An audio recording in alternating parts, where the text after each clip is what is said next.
اور اس کے بعد لیکن یہ نہیں ہو سکتا کہ میٹھا میٹھا ہپ اور کڑوا کڑوا تو آپ پیسے بھی نہ دیں جیل بھی نہ جائیں. چوائس آپ کی اپنی ہے. بہت شکریہ. سر یہ جو حالیہ 4-5 دنوں میں اسمبلی الیکشنز کے بعد بھی اور ریاضوں کے خلاف جو اعتماد کی تحریک اس کے بعد آپ سمجھتے ہیں کہ جو پی ڈی ایم میں ایک ہائی کریٹ ہو رہی تھی پی ڈی ایم کی وجہ سے ملک میں اس میں کوئی پھوٹ پڑنے کا امکان ہے تمام جماعتوں میں یا آپ سمجھتے ہیں کہ حالات مزید سیاسی طور پر گرم رہیں گے؟ دیکھیں جی یہ تو بڑا واضح ہو گیا ہے کہ جو پی ڈی ایم ہے یہ ہم نے پہلے بھی کہا تھا اور اس کا یہ ثابت ہوا ہے کہ پی ڈی ایم ایک ایسا ایک اکٹھ ہے جس کا آپس میں کوئی جوڑ بنتا ہی نہیں ہے اور وہ ہر اوکیزن پہ پتہ چلا ہے ہر دفعہ پتہ چلا ہے کہ ان کی جو استعفوں پہ جو ان کے آپس میں اختلافات تھے جس میں سامنے آئے پھر اسی طرح لانگ مارچ پہ ان میں اختلافات سامنے آئے اور پھر یہ جو الیکشن ہوئے ہیں خاص طور پہ جو آخری الیکشن ہوا ہے اس سے تو ثابت یہی ہوا ہے کہ انہوں نے پیپلز پارٹی نے پاکستان مسلم لیگ نون نے پیپلز پارٹی کی پیٹھ میں چھرا گھونپا ہے اور پیپلز پارٹی نے مولانا فضل الرحمان کے کیونکہ جو نتائج کے جو چیئرمین اور ڈپٹی چیئرمین کے جو نتائج ہیں اس سے یہی ظاہر ہوتا ہے کہ انہوں نے مولانا حیدری کو یعنی فضل الرحمان گروپ کو انہوں نے ریجیکٹ کیا ہے. تو جب اس طرح کے بدنیتوں پہ مبنی ایک اکٹھ ہو تو ظاہر ہے کہ وہ اس کی تو ساکھ روز بروز ختم ہوتی ہے. وہ ہو گئی تھی وہ انہوں نے ایک نیشنل اسمبلی کی سینٹ سیٹ پہ سمجھا کہ یہ دوبارہ ان کی اس میں کوئی جان آ گئی ہے لیکن وہ ایک آئسولیٹڈ سا واقعہ تھا اور جو سینٹ کے الیکشنز ہوئے اس سے ثابت ہو گیا ہے کہ یہ آپس میں اب ٹوٹ پھوٹ کا شکار ہوں گے. اور ابھی جو یہ پھر استعفوں کی بات کر رہے ہیں مولانا فضل الرحمان تو پیپلز پارٹی اس کا ڈفرنٹ اوپینین ہے اور جو پی ایم ایل این ہے اس نے تو ایک ایسا بیانیہ شروع کیا ہے جس کے کہ اس کی اپنی پارٹی میں بھی اپنی جو ان کا جو الائنس ہے اس میں بھی اس کو کوئی پذیرائی نہیں مل رہی. تو یہ ایک جو اس کی جو آخری کیل تھی وہ ٹھوک دی گئی ہے. سی ایم پنجاب گزار صاحب کی بڑی نیگیٹیوٹی ایشو ہوتی ہے لیکن یہ جو آپ نے کووڈ کا بتایا میری فیملی لاہور میں رہتی ہے اور واقعی وہ جو ایکسپو سینٹر جوہر ٹاؤن میں اس وقت سروسز پرووائڈ کرے ویکسینیشن کی that is of international standards. ہر بندہ اس کی تعریف کر رہا ہے. مجھے یہ بتائیے کہ اس کی کیونکہ ایک نیگیٹیوٹی ہے ویکسین لگانے کی تو آپ ایک کمپین کیوں نہیں شروع کرتے جس میں سیلیبریٹیز کو جو ہے وہ یہ ویکسین لگائی جائے تاکہ وہ آ کے ٹی وی پہ لوگوں کو بتائیں کہ اس کے اوپر لگانے سے ویکسین سے کوئی ریئیکشنز نہیں ہوتے. دوسری چیز یہ ہے کہ دیکھیں انڈیا میں جو فارماسیوٹیکل کمپنیز ہیں وہ ویکسینیشن بنانا شروع کر رہی ہیں جبکہ پاکستان میں بھی انٹرنیشنل اسٹینڈرڈس کی بڑی اچھی فارماسیوٹیکل انڈسٹریز ہیں تو وہاں پہ بھی یہ ویکسین شروع کی جائے. اور فواد صاحب سے میرا یہ سوال ہے کہ پی ٹی آئی آئی تھی احتساب کے نعرے پہ اور عمران خان صاحب کہتے بھی کہ این آر او نہیں دیں گے لیکن ہم نے 2.5 سال سے یہ دیکھا کہ ملزمان جو ہے وہ جیلوں کے چکر لگا کے واپس آ گئے اور بڑا دبنگے باز جو ہے وہ تقریریں کر رہے ہوتے ہیں کورٹ کے باہر بھی کھڑے ہوئے. تو کیا آپ نہیں سمجھتے کہ نیب کی جو پروسیکیوشن ہے اس کو تھوڑا سا اس لیول پہ لائے گئے جس لیول پہ ملزمان کے وکلا ہوتے ہیں جو کہ بڑے ہیوی ویٹ ہوتے ہیں؟ پہلے جی میں ویکسینیشن کا کوئکلی بتا دوں کہ دیکھیں جی جس طرح کہ یہ کووڈ ہوا تھا اور جس طرح سے پاکستان نے اور ہماری حکومت نے اور بالخصوص پرائم منسٹر صاحب نے جس ایک کلیئرٹی کے ساتھ جس میں کہ انہوں نے ایک بیلنسنگ کی کہ روزگار کو بھی بچانا ہے اور جانوں کو بھی بچانا ہے جو کامیابی وہ ملی اس کی انٹرنیشنل ہمیں عالمی سطح پر اس کی تعریفیں ہوئیں. اور جو اب جو پنجاب میں جو ویکسینیشن کا جو شروع ہوا ہے اور آپ بالکل درست کہہ رہے ہیں کہ اس انٹرنیشنل سٹینڈرڈ کی ایک بڑی ہی ایفیکٹو دیکھیں ان لیڈرشپ کا پتہ کہاں پہ چلتا ہے جب اس قسم کے کرائسس آئیں. مطلب ہے کووڈ جس میں کہ دنیا کی بڑی بڑی معیشتیں بڑی بڑی لیڈرشپس فیل ہو گئیں لیکن ہماری چونکہ اس میں ایک جذبہ جو کہ ایمان کا ہے نیک نیتی کا ہے اور کلیئرٹی ہے جو لیڈرشپ کی ہے پرائم منسٹر صاحب کی اس کی وجہ سے ہمیں بڑے مثبت نتائج ملے ہیں. اور یہ آپ درست کہہ رہے ہیں کہ اس کو ہم چاہتے ہیں کہ یہ اسی ماڈل کو جو کہ پنجاب حکومت نے جس پہ عمل پیرا ہے اس کو باقی پورے ملکوں میں بھی اتنی ہی پیشہ ورانہ طریقے سے ہم کریں. تو میں جس طرح کہہ رہا ہوں کہ پنجاب حکومت کو بہت مبارکباد کی مستحق ہے اور انہوں نے یہ بڑا ایفیکٹولی یہ کام کر رہے ہیں. یہ دو باتیں آپ کی. ایک تو یہ کہ ویکسین پاکستان میں کیوں نہیں بن رہی. دیکھیں یہ جو سیرم انسٹیٹیوٹ ہے ہندوستان کا یہ تقریباً 35 سال پرانا, اور obviously I have all admiration for Indian scientists, اور وہاں پہ جو لوگ اس ریسرچ میں انوالو ہیں بہت وہ بریلینٹ مائنڈس ہیں, and I have all the respect for those people. لیکن ہوتا یہ ہے کہ یہ ایک بڑا لمبا, جس طرح سے میں نے آپ کو بتایا, ایک طویل پروسیس ہے ویکسینیشن کا. ابھی بھی جو ہماری یہ جو ویکسینز ہیں اس کے اوپر مسلسل ریسرچ ہو رہی ہے اور یہ امپروو ہو رہے ہیں. انفارچونیٹلی پاکستان کے اندر تو ہم نے 1971 کے بعد ہماری جو سول ریسرچ ہے وہ تو بالکل ہی ہم نے اس کی طرف توجہ نہیں دی. اور میں آپ کو یہ بھی بتاؤں کہ پچھلے جو 2008 میں جا کے جب مشرف صاحب کی حکومت گئی تھی تو ہم 0.64% اپنا سائنس اور ٹیکنالوجی کے اوپر خرچ کر رہے تھے جی ڈی پی کا. جب 10 سال نواز شریف اور زرداری صاحب کے رہے ہیں اس میں یہ خرچہ, Pakistan was probably the only country in the world جس نے سائنس اور ٹیکنالوجی کے اوپر اپنا بجٹ آدھا کر دیا, اور ہم 0.24% کے اوپر آ گئے. اب آ کر کے پچھلے 2 سالوں میں عمران خان صاحب نے یہ مہربانی کی ہے, اور اس حکومت کا یہ ایک بڑا میں سمجھتا ہوں لینڈ مارک ہے کہ ہم نے اپنی جو سائنس اینڈ ٹیکنالوجی کا بجٹ ہے اس میں تقریباً 10 گنا اضافہ کیا ہے. اور یہ جو پروسیسز ہیں یہ لمبے پروسیس ہیں جس میں ایک ٹائم ریکوائرڈ ہے, لیکن انشاءاللہ ہم اس میں پہنچ جائیں گے. اور اگر ہندوستان میں اگر مودی صاحب جیسی ایکسٹریمسٹ گورنمنٹ نہ ہوتی اور ایک انتہا پسند حکومت نہ ہوتی جس نے ہندوستان کا بھی بیڑا غرق کیا ہے اور پورے ریجن کا بھی بیڑا غرق کیا ہے, تو ہم تو سارک کے پلیٹ فارم کے اوپر ایک کولیبریشن کر سکتے تھے یہ ساری ویکسینز کے لیے, جس کا جنوبی ایشیا کے خطے کے لوگوں کو بڑا فائدہ ہوتا. بٹ بڑی انفارچونیٹ ہے کہ مودی صاحب نے نہ صرف یہ کہ اپنی ہندوستان کی لیڈرشپ کا بیڑا غرق کیا ایک انتہا پسند ہندواتا کی ڈاکٹرائن کے اوپر, بلکہ ساؤتھ ایشیا کا بیڑا غرق کیا. ایکوپمنٹ بھی جو بنایا آپ نے, ایکسپورٹ ایکوپمنٹ, ہمارا اپنا ایکوپمنٹ تو ہم نے 4 مہینوں میں جو ہم ایک نیٹ امپورٹر سے ہم ایک نیٹ ایکسپورٹر ہیں. اب پاکستان ایک major exporter of covid material. دوسری بات جو آپ نیب کی دیکھیں, یہ بات بالکل صحیح ہے, نیب کے پاس وسائل کی بھی کمی ہے اور ان کا جو ڈپارٹمنٹس ہیں وہ بھی اتنے زیادہ بڑے نہیں ہیں کہ وہ اتنے کیسز کو ڈیل کر سکیں. اسی لیے پرائم منسٹر صاحب نے پہلے دن سے اس بات کے اوپر زور دیا ہے نیب کے اوپر کہ آپ اپنا دائرہ وسیع نہ کریں, آپ اپنا دائرہ محدود رکھیں اور صرف بڑے کیسز کے اوپر توجہ دیں تاکہ جس میں پبلک انٹرسٹ ہے. اور اگر آپ اپنے وسائل کو تھن آؤٹ کر دیں گے, اتنا ہم زیادہ بڑھا دیں گے, پھر کہیں پر بھی آپ کو کامیابی نہیں ہوگی. لہٰذا اسی اصول کے اوپر عمل کرنا چاہیے. سر میرے 2 سوال ہیں. ایک تو یہ کہ لاک ڈاؤن کا اعلان کیا گیا اور دوسری جانب 26 مارچ کو لانگ مارچ کا اعلان کیا ہے, تو اس حوالے سے گورنمنٹ کی کیا اسٹریٹجی رہی کہ کووڈ کیسز جو ہیں وہ انکریز ہو رہے ہیں اور ایسے میں لانگ مارچ ایک بہت بڑا خطرہ ثابت ہو سکتی ہے وہاں کے لیے.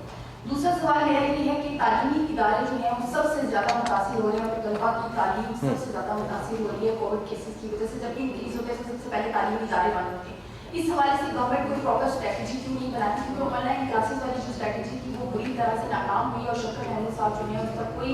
اپنا واضح مطلب بھی نہیں دے سکے اور اس کو ہینڈل نہیں کر سکے. تو گورنمنٹ اس پہ کیا کرے گی, کیونکہ 1 سال طلبا کا آلریڈی ضائع ہو چکا اور اگر اس سال بھی یہی سچویشن رہی تو یقینی طور پر یہ سال بھی طلبا کا جو ہے وہ ضائع ہو جائے گا. تو اس حوالے سے کیا اسٹریٹجی ہے آپ کی؟ دیکھیں, جہاں تک کہ اس آن لائن کلاسز کا تعلق ہے, جہاں تک کہ جو اسکولوں کا ہے, اس میں کوئی شک نہیں ہے کہ جو بچوں کا جو ایک ایکیڈیمک ایئر ہے اس پہ بڑا برا اثر پڑا ہے. اور اس میں ہماری یہی حکمت عملی تھی کہ جس طرح کہ ہم نے روزگار اور زندگیوں کا ایک بیلنس رکھا, ہم نے جو ایجوکیشن ہے اس کو بھی ہماری پوری بھرپور کوشش تھی کہ یہ بھی متاثر نہ ہو. لیکن کچھ اس میں ہمیں کامیابی ہوئی ہے اور کچھ جو ہے تو جب یہ جو اس کا جو ٹرینڈ تھا وہ نیچے کی طرف جا رہا تھا تو ظاہر ہے کہ اس میں ایک کمپلیسنسی سی آ گئی عام لوگوں میں بھی, اور جنرلی اور پیرنٹس کی بھی یہ خواہش تھی کہ دوبارہ جو ہے تو بچے اسکول جانا شروع کر دیں. میرا خیال ہے کہ شفقت محمود صاحب بھرپور کوشش کر رہے ہیں کہ یہ جو آن لائن ایجوکیشن ہے اس کے لیے ہم نے کئی ممالک کے ساتھ ہم نے MOUs بھی سائن کیے, ارینجمنٹس بھی کی, ورلڈ بینک کے ساتھ بھی, لیکن اس کو پوری ملک کی سطح پر ایک ایسے انٹرنیٹ کے نظام کو پھیلانا ظاہر ہے کہ بہت بڑا چیلنج ہے، لیکن شفقت محمود صاحب کی منسٹری اس پہ دن رات کام کر رہی ہے، اور ہم یہی سمجھتے ہیں کہ ابھی یہ جو دوبارہ اسکول بند ہوئے ہیں تو اس میں جو چیزیں ہیں وہ سامنے آئیں گی کہ کیا کیا ہم نے اسٹیپس لیے ہیں کہ یہ کم سے کم نقصان پہنچ سکے ہمارے جو تعلیمی جو سال ہے۔ آخری سوال جی پی ڈی ایم دیکھیں کینسل کر دے گی، مجھے امید تو ان سے کم ہی ہوتی ہے اچھے کام کی، لیکن ملک کی انٹرسٹ میں وہ ان کو ایک چانس ملتا رہتا ہے کہ کم از کم اس سچویشن میں جہاں کے جانوں کا تعلق ہے اس میں تو وہ کم از کم ملک کی انٹرسٹ کا خیال رکھیں، اور اپنے یہ جو ایک ناکام ریکارڈ جو ہے اس کو بار بار چلانے کی کوشش کر رہے ہیں اس سے وہ اجتناب کریں، کیونکہ ملنا کچھ بھی نہیں ہے۔ ویسی ان کی مزید، جس طرح میں نے پہلے بھی کہا کہ جو تھوڑی بہت ان کی ایک جو شناخت سی رہ گئی ہے وہ بھی بالکل ختم ہو جائے گی۔ یہ بتائیے کہ پنجاب میں 2,35,000 لوگوں کو جو ہیلتھ ورکرز ہیں ان کو ویکسین جو تھی لگی تھی، لیکن ابھی تک 1 ماہ 10 دن کے دوران جو ہے 1,60,000 جو ورکرز ہیں ان کو ہی یہ ویکسین لگی ہے۔ تو کیا ویکسین کا عمل پنجاب میں سلو ہے؟ کیونکہ گلزار حکومت کی تو کافی تعریف کی جا رہی ہے، لیکن ان کو یہ جو ویکسین ہے ہیلتھ ورکرز کی یہ ابھی تک مکمل نہیں ہو سکی۔ دیکھیں بات یہ ہے کہ جس طرح آپ کو معلوم ہے کہ جو یہ ویکسینز ہیں یہ اس کی پوری ڈیمانڈ انٹرنیشنلی ڈیمانڈ ہے، اور وہ ممالک جو کہ صاحب حیثیت ہیں، وہ ممالک جنہوں نے کہ اس پہ کام بھی کیا ہوا ہے اور جنہوں نے یہ پروڈیوس بھی کی ہیں، جو بڑے بڑے ممالک ہیں، رشیا ہو گیا، چائنا ہو گیا، یورپ، امریکہ، وہ ان کے ساتھ ایک ایگریمنٹ ہوا تھا جس میں کہ جو ورلڈ ہیلتھ آرگنائزیشن ہے انہوں نے بھی ایک ایسا میکنزم بنایا ہے جس میں کہ ظاہر ہے کہ جن ممالک میں یہ ہو رہی ہے اور اس کی قیمت بھی کوئی اتنی سستی نہیں ہے، لیکن ہماری حکومت نے پہلے ہی اس کے لیے کوئی $120 ملین کے قریب وقف کیے تھے، اور ہماری پہلی کوشش یہی ہے کہ جو فرنٹ لائن لوگ ہیں، ظاہر ہے کہ کسی بھی ڈسکرمنیشن، دیکھیں ہماری پارٹی میں اگر ہماری جو حکومت ہے اس میں یہی ہے کہ ظاہر ہے کہ ہر ایک کی فیملیز بھی ہیں، لیکن میں آپ کو بتاؤں کہ پرائم منسٹر صاحب سے لے کر اور ہمیں کسی نے بھی نہ کوئی ہم سفارش مانتے ہیں۔ ہمارا جو موقف ہے وہ یہی ہے کہ جو ہم نے جو ایک پیرامیٹرز بنائے تھے، جو ایک ترکیب بنائی تھی جس میں کہ جو ہیلتھ والے ہیں ان کو پہلے، اس کے بعد جو ہے جو 65 سال والے ہیں، اور اس طرح تو ابھی انشاءاللہ آنے والے دنوں میں جو نئی کھیپ آئے گی اس سے بھی ایک زیادہ، ایک تو جو وہ 65 سال کا تھا وہ بھی اس کو بھی نیچے لے آئیں گے، اور اس میں دیکھیں ہمارا تو خاص طور پہ ہم نے کل بھی بات کی ہے اس پہ، اور اپنے جو ہیلتھ منسٹر سے بات ہوئی ہے کہ آپ لوگ بھی فرنٹ لائن ورکرز ہیں، آپ کو بھی اس میں شامل کیا جائے، کیونکہ آپ ہر جگہ پہ ہوتے ہیں اور آپ کو اپنی جو پیشہ ورانہ ذمہ داریاں ہیں اس کو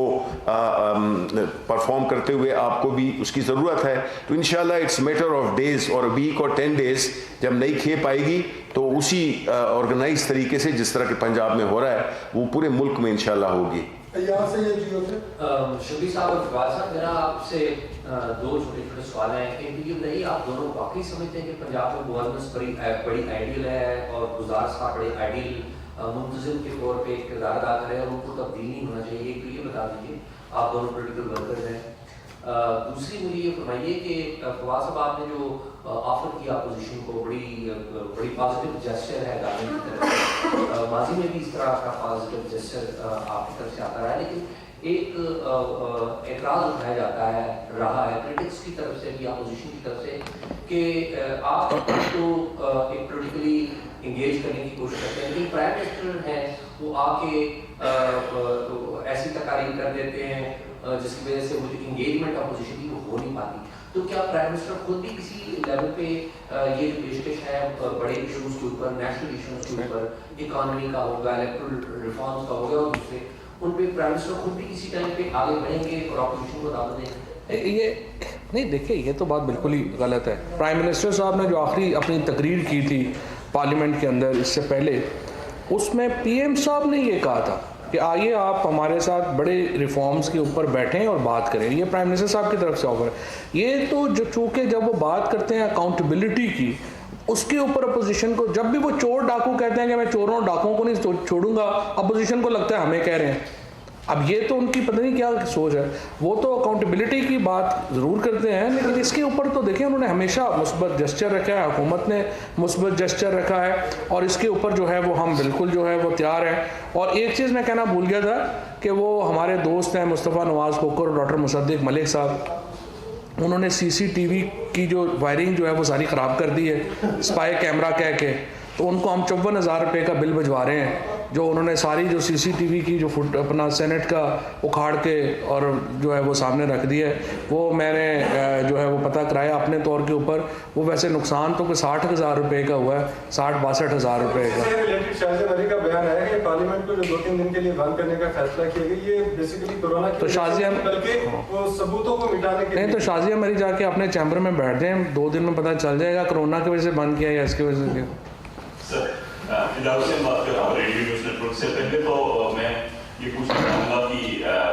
جو ایس سی او ہے جو آزاد کشمیر اور گلگت بلتستان میں جو انٹرنیٹ پرووائڈ کرتی ہے, وہ بتائیے کہ آپ بات کیا آپ ذاتی طور پہ ہم کو تجزیہ نگار تو نہیں ہونا جی. تو یہ ایس سی او گورنمنٹ رن ادارہ ہے, سول گورنمنٹ رن ادارہ ہے یا ملٹری رن ادارہ ہے, آپ یہ بتا دیجیے. دوسرا, آپ نے جو ابھی بات کی کہ معیشت بہتر ہو رہی ہے, ابھی جو ہمارے دوست بشیر چودھری صاحب نے صبح ٹویٹ کیا ہے کہ 2018 میں چین کی قیمت 53 روپے تھی, ابھی 100 روپے ہے. 2018 میں آٹا 46 روپے, اس وقت 85 روپے کلو.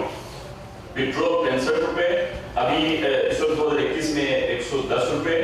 ڈالر جو ہے 105 سے 170 پہ پہنچ گئے ہیں. روٹی کی قیمت تو 8 روپے سے مہنگائی ہے, یعنی مہنگائی ہے نا.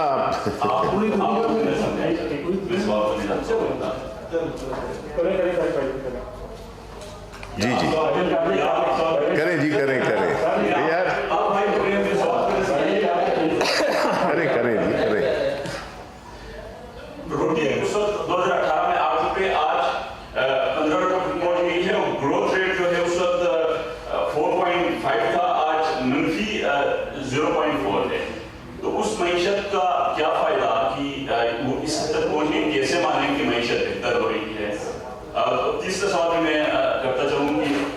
آپ نے کہا کہ وہ اپوزیشن نہیں مانتی ہے, جب رزلٹ اپنے ہاتھ میں آتے ہیں تو اپوزیشن مانتی ہے. کیا فرق رہے گا جب پہلے جب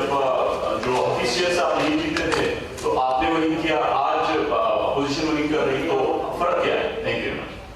دیکھیں جی, پہلے تو جو اکانومی کی بات ہے, اور جب ہم یہ کہتے ہیں وہ تو کوئی ایک ہماری ایک ایسی صرف کوئی پریس کانفرنس نہیں ہے جس میں کہ ہم یہ کر رہے ہیں. یہ تو سارے جو اکانومی کے معیشت کے جو اشاریے ہیں وہ اس بات کی تصدیق کرتے ہیں کہ ایک چیز ہوتی ہے ماکرو اکنامک انڈیکیٹرز, یعنی کہ جو بنیادی آپ کی جو جنرل صحت ہے آپ کی اکانومی کی, وہ جو ہے تو آپ کے جتنے بھی وائٹل آرگنز ہیں وہ بہت اچھے طریقے سے کام کرنا شروع ہو گئے ہیں دوبارہ. دوسرا یہ ہے کہ آپ نے جو یہ لسٹ بتائی, اس میں تو کوئی شک نہیں ہے کہ یہ آپ ایک مہنگائی کی بات کر رہے ہیں آپ, اور مہنگائی کا تعلق جو ہے وہ ظاہر ہے کہ ایک تو انٹرنیشنل پرائسز کی وجہ سے ہوتا ہے, ڈٹرمن کرتا ہے, بیکاز آئل پرائس اگر بڑھ جائے تو آپ کس کس چیز کی سبسڈی دیں گے. اگر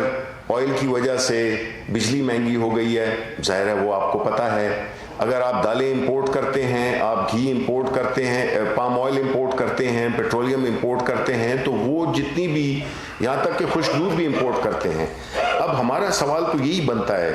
کہ جو ماضی کی حکومتیں تھیں جنہوں نے کہ بجائے اس کے کہ لوکل پیداوار, چاہے وہ دالیں ہوں, چاہے وہ پام آئل ہو, چاہے وہ اور جو چیزیں ہو سکتی تھیں, یعنی انڈسٹریلائزیشن وہ نہیں ہوئی, جس کی وجہ سے ہمیں کئی آئٹمز امپورٹ کرنے پڑتے ہیں. انہوں نے ایکسچینج ریٹ کو ایک بڑے ہی مصنوعی لیول پہ رکھ کے اس ملک کی انڈسٹری کو جتنا نقصان پہنچایا, اس کے ثمرات ہم آج بھگت رہے ہیں. کیونکہ جب ڈالر مہنگا ہوا, ظاہر ہے کہ ہماری جو کرنٹ اکاؤنٹ ڈیفیسٹ تھا اس کو جس کامیابی کے ساتھ ہم نے اس کو نیچے لائے, تو اس سے یہی ظاہر ہوتا ہے کہ ہم جب کہتے ہیں کہ ماضی کی حکومتوں نے اس ملک کو ایسا نقصان پہنچایا ہے جس کو کہ ریکور کرنے میں بڑا ٹائم لگے گا,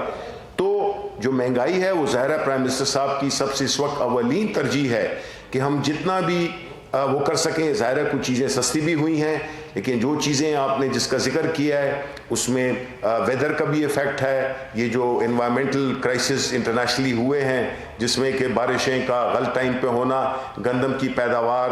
اس قسم کی چیزیں یہ تو ہیں, اور اسی پہ ہی ہم کام کر رہے ہیں. ہماری جو اس وقت پورا فوکس ہے وہ یہی ہے کہ ہم کتنی جلدی ہم عوام کو ریلیف دے سکیں مہنگائی کی صورت میں. لیکن آپ کو خوشی ہونی چاہیے کہ آپ کی جو جنرل صحت ہے, یہ کہنا کہ آپ کہہ رہے ہیں کہ جی اکانومی بہتر ہے, اس میں کوئی شک نہیں ہے کہ جو عام آدمی ہے اس کے لیے وہ ہے مہنگائی ایک بہت بڑا ایشو بنا ہوا ہے. لیکن یہ بھی الحمدللہ کہ ہماری جو آپ نے جو گروتھ کی بات کی, تو اگر آپ کو یاد ہو کہ جب آدمی بیمار ہوتا ہے تبھی کسی ڈاکٹر کے پاس جاتا ہے نا, کیوں کہ جب جو ہی پی ایم ایل این کی حکومت ختم ہوئی تو ہمیں آئی ایم ایف کی طرف رجوع کرنا پڑا. اگر اکانومی اتنی اچھی جا رہی تھی تو کیوں جو مفتح اسماعیل جو کہ آخری کوئی 25-30 روز کے لیے یا ایک مہینے کے لیے فائنانس منسٹر بنے تھے, ان کی جو تقریر ہے نیشنل اسمبلی میں وہ ریکارڈ پہ ہے, جس میں انہوں نے یہ اعتراف کیا تھا کہ جو اکانومی کی حالت ہے وہ انتہائی بری ہے اور ہمیں آئی ایم ایف کی طرف جانا پڑے گا. تو یہ دعوے کہ جی 5.8 تھی یا 5.6 تھی, یہ بنیادی طور پہ ایک آرٹیفیشل انہوں نے ایک وہ بنائی تھی اکنامک فگرز کو کر کے. لیکن ابھی جو ہے ہم ریئل, اور اگر آپ ہمارے ریجن کے, ہمارے پورے خطے کی آپ اگر گروتھ کو دیکھیں تو ہم تو الحمدللہ ہم تو یہ کہہ رہے ہیں کہ یہ تو اگر پرائم منسٹر عمران خان کی یہ جو اسٹریٹجی ہے کہ جس میں کہ کاروبار کو فل نہیں اور سمارٹ لاک ڈاؤن کے ذریعے ہم نے اکانومی کو پہیے کو جاری رکھا, اور وہ لوگ جو کہ بالکل ہی جو دیہڑی کے مزدور ہوتے ہیں ان کو ہم نے ایک اسٹیٹ نے اور ریاست نے اور حکومت نے ایک ایسا پلیٹ فارم دیا ہے جو کہ پہلے کبھی بھی یہ ہوتا نہیں تھا کہ جو غریب آدمی ہے اس کے بارے میں پہلے سوچا جائے. ڈاؤن سے ہم اوپر کی طرف جا رہے ہیں. اپنے احکامات جو بھی وہ جو بھی ہماری وہ ہیں ریفارمز ہیں وہ بھی کر رہے ہیں, اور الحمدللہ ہماری جو پوری اکانومی ہے, آپ ترسیلات دے لیں, ایکسپورٹ لے لیں, آپ ایکسپورٹس بھی عالمی اس میں تناظر میں جس میں کہ کووڈ نے بہت تباہی مچائی ہے, اس میں ظاہر ہے آپ کے خریدار تو باہر ہی کے لوگ ہیں نا, ایکسپورٹس تو وہی ہوتے ہیں. لیکن الحمدللہ